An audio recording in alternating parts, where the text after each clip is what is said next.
This is a winter storm warning from the National Weather Service. For the following locations in Colorado, Fort Collins and Boulder in the western suburbs of Denver. Winter storm warning in effect from 4 p.m. Thursday to 5 a.m. Mountain Standard Time Saturday. What? Heavy snow expected. Total snow accumulations between 4 and 10 inches. Where? Fort Collins, Boulder, and the western suburbs of Denver. When? From 4 p.m. Thursday to 5 a.m. Mountain Standard Time Saturday. The following impacts are expected. Travel may become very difficult due to heavy snowfall on roadways, potentially impacting return travel following Thanksgiving. If you must travel, keep an extra flashlight, food, and water in your vehicle in case of an emergency.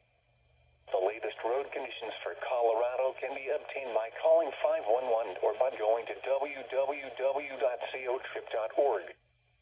Roads will be slick, resulting in slow and hazardous travel. Allow extra time to reach your destination.